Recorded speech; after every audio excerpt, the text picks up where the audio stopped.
स्वागत करत आहे। ही शिवानी ताई आहे, शिवानी पाटील। ती आपल्याला आज त्या गुरूंबद्दलचा अनुभव आपल्याशी शेअर करणार आहे। माझ्या चॅनलमध्ये स्वागत आहे।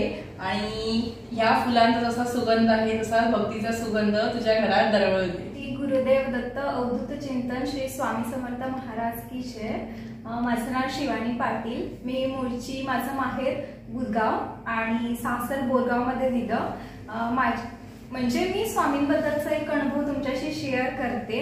तर मी माझी जर्नी कुठून स्टार्ट झाली किंवा माझे काही अनुभव आहेत आणि मी कधीपासून स्वामींची भक्त आहे ते तुम्हाला मी सांगते आज। तर वयाच्या 10 ते 12 वर्षापासून मी स्वामींची सेवा करतेय। इथून पासूनच माझा सुरुवात म्हणजे माझी आई स्वामींची भक्त आहे। स्वामींच्याच कृपेमुळे आम्हाला दत्तगुरु हे आमचे गुरु म्हणून लाभले। तर हे सगळं मी माझ्या आईचं बघत होते, ती कशी स्वामींची भक्ती करतीये किंवा आमच्या इकडे केंद्र असा एक प्रकार आहे, तर तिकडे ती दर गुरुवारी आरतीला वगैरे जाते। मग मी फार लहान होते, म्हणजे 8 ते 10 वर्षाची होते, तेव्हापासून मग मी पण केंद्रात जायचे।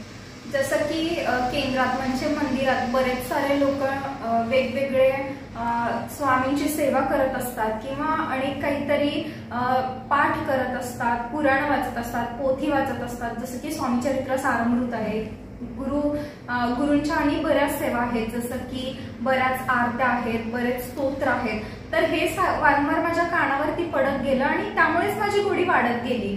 आणि जसं जसं मग मी आयुष्यात पुढे गेले किंवा शिकत गेले, तसंच मला बऱ्याच साऱ्या गोष्टींचे अनुभव आले। म्हणजे जिथं जिथं मी अडखळले किंवा मला एखादे प्रसंग माझ्यावरती ओढावले, मला असं वाटलं की या सिच्युएशन मधून आपल्याला कोणच नाही बाहेर काढू शकत। मग त्या क्षणाला मला असं वाटलं की मी कदाचित स्वामींकडे माझी एक गोष्ट सांगितली की मी इथं अडकतीये किंवा हे मला करणं शक्य नाहीये इथून आन्सर मिळणं। तर त्या प्रत्येक ठिकाणी माझ्यासोबत स्वामी उभारले। इव्हन मला त्यांचा भास सुद्धा झालाय बऱ्याच ठिकाणी की मी केंद्रात जायचे आणि माझी सगळ्यात आवडती आरती म्हणजे सद्गुरुनाथा हात जोडितो अंत नको पाहू। मग एक दिवस असाच होता, मी कॉलेजमधून घरी गेले आणि हातपाय तोंड धुवून आवरून गेले केंद्रामध्ये, तर तिथं बरोबर ही आरती चालू होती। आणि का माहित नाही, पण ती आरती बोलताना एवढा आपण भावुक होतो किंवा आपल्या मनातल्या प्रत्येक गोष्ट त्या आरतीमध्ये लिहिलेली आहे की आपण दुःखी असताना किंवा हतबल असताना आपली काय सिच्युएशन असते ती त्या आरतीमध्ये उतरवलेली आहे। मग ती आरती बोलत असताना ते शेवटच्या टप्प्यामध्ये आपण खूप वेळा म्हणतो की हात जोडितो अंत नको पाहू। मग ते मला इतकं भरून आलं की अक्षरशः मला रडायलाच आलं त्या क्षणाला।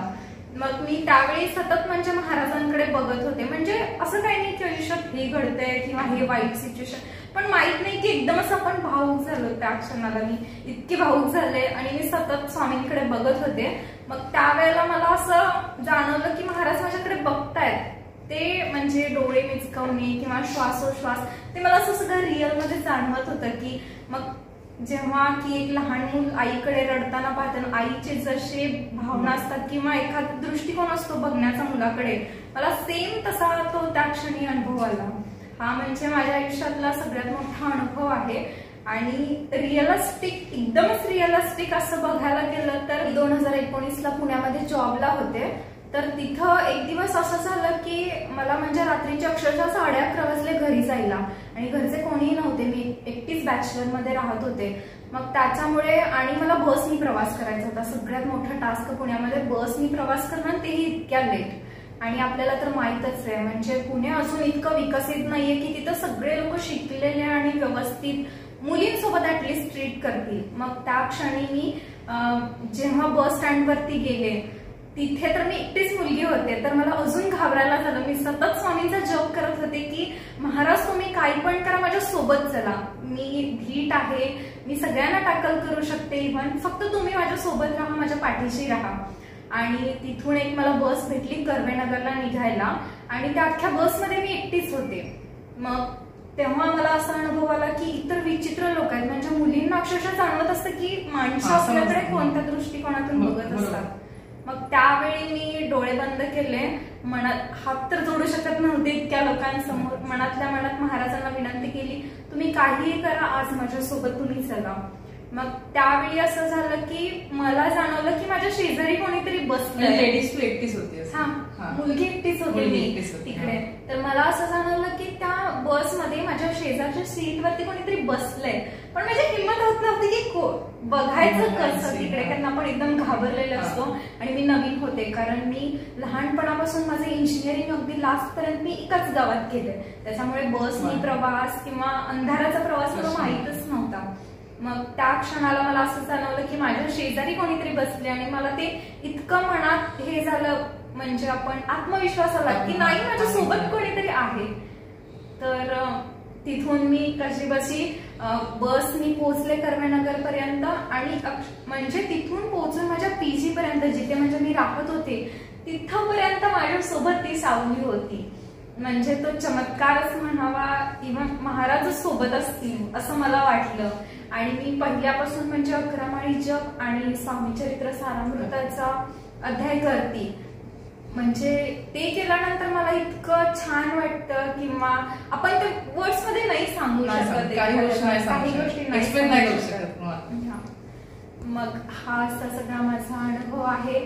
आणि म्हणजे जिथे जिथे म्हणजे मला म्हणजे हा व्हिडिओ किती जण बघत असतील, काय बघत असतील आयडिया नाहीये, पण एक गोष्ट मला सगळ्यांना अशी सांगायची की तुम्ही तुमचे प्रॉब्लेम्स असतील किंवा काही विचार असतील तर ते इतर लोकांजवळ न सांगता ते जर तुम्ही स्वामींना सांगितले तर तुम्हाला तिथून 100% सोल्युशन भेटेल.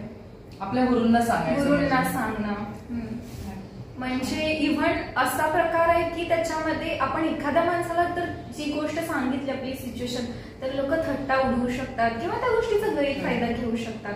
पण हीच गोष्ट जर आपण महाराजांना सांगितली, थोडा वेळ लागेल पण सोल्युशन तिथूनच भेटेल.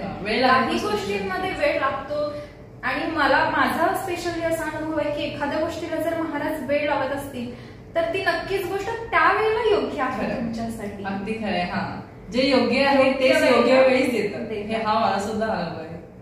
थँक्यू सो मच वंदिता ताई, मला माझ्या गुरूंबद्दल माझे शब्द, विचार आणि माझे अनुभव तुम्हाला सांगण्याची किंवा इतरांपर्यंत पोहोचवण्याची संधी दिली. पण खरंच तुझं ऐकताना मला असं खूप भरून आलं होतं, खूप म्हणजे बरं वाटलं मला खूप. माझ्या पण काही प्रश्नांची उत्तरं मला ना अशी कोणाकोण आता मी बोलते ह्या लोकांशी तर एक्सपिरियन्स लोक शेअर करतात, तर मला पण माझ्या प्रश्नांची उत्तरं, काही प्रश्नांची उत्तरं ह्यातूनच मिळतात. म्हणजे मला आता एवढं असं बरं वाटतं, कोणाचं एक्सपिरियन्स स्वतः बसून ऐकते तर मला खूप छान वाटतं. सो तुम्हाला पण हा व्हिडिओ कसा वाटला तर मला नक्की सांगा, आणि व्हिडिओ आवडला असेल तर लाईक, शेअर, सबस्क्राईब नक्की करा. श्री स्वामी समर्थ.